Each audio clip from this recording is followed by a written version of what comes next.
Have you ever thought about going back to Burkina Faso? I'd love to go back. I don't know in what capacity. Sometimes I think, I'm an attorney now, and I think, this is just not really having an effect on the world, and that I'd like to do something in the medical field and go back to the third world. But that's sort of a pipe dream. And I'd love to go back and visit sometime and just see the changes. I don't think living there at this point is a reality. Not realistic. Yeah, and I'm not really even sure that I'd want to do it. It was tough. What did you find? What were the hardest things for you? The loneliness. I was the first woman teacher at my school, and I was replacing a Peace Corps volunteer who was really good and really popular. Eric Figueroa.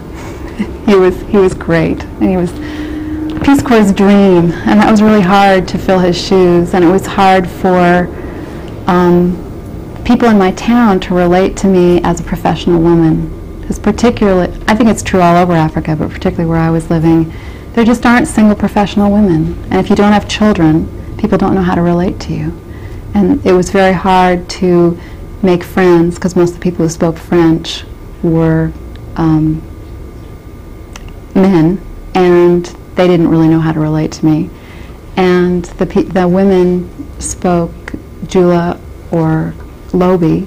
Some people spoke Moray, and I wasn't fluent in any African language, so that was hard. And my first year there weren't any other Peace Corps volunteers around, which I really regretted my first year, but I think it was the best thing in the end.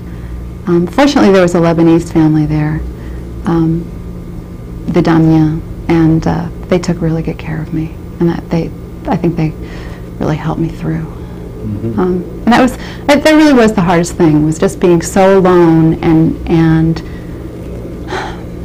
trying to find a place that I belonged and trying to make a home for myself there.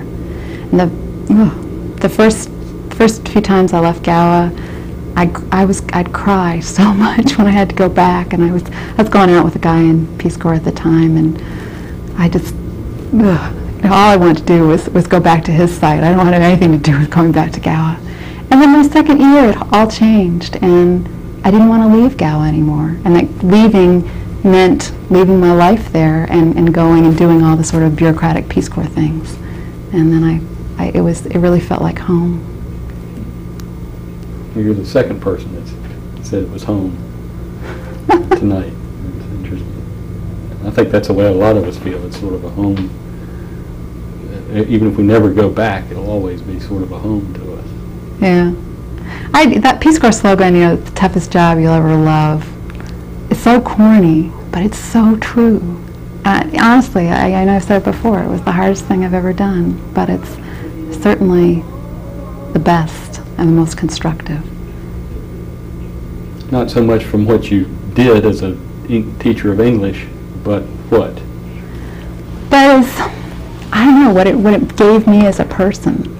And that's, maybe, I guess that sounds sort of selfish, doesn't it? No, not at all. I don't know. I think if I were in that seat, I would be talking more about what I got from it than what I gave. I know I brought more back with me, not so much personally, but just a whole new world opened up to me.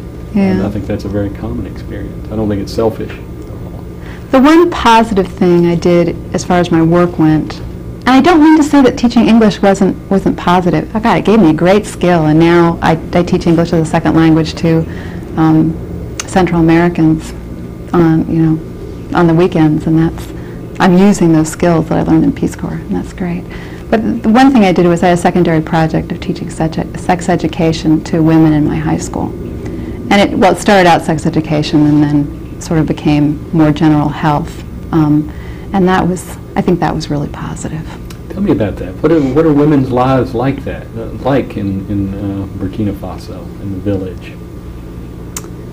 Oh boy.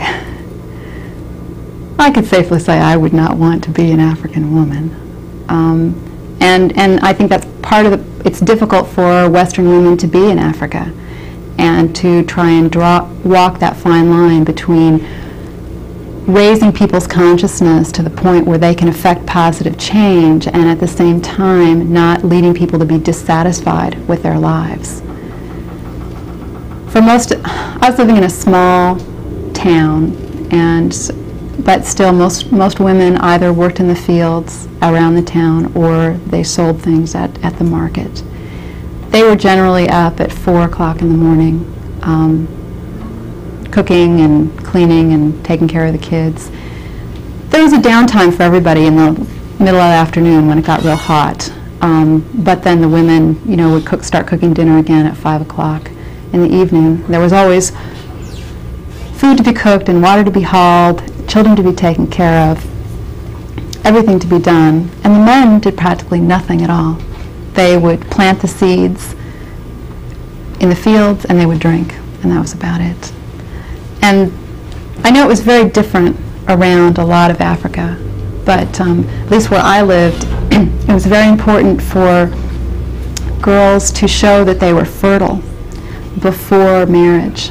And so there was a lot of pressure on them to have a child out of wedlock, which then the grandmother would usually raise, and then go on and get married, and that they weren't really marriageable until they showed that they could produce viable offspring. And that was something there was a real pull on the girls at my school, because they were there, they were motivated for the most part, and they were wanting to learn, but at the same time they were trying to fit into that social, cultural structure and not sort of become a non-person by not having children and not showing that they were capable of having children. And I think once you got pregnant and had a child, it was just very difficult to stay in school. It wasn't impossible, but it was very difficult. Difficult everywhere. Yeah. It's a universal problem. It's true. Thank you, Frances.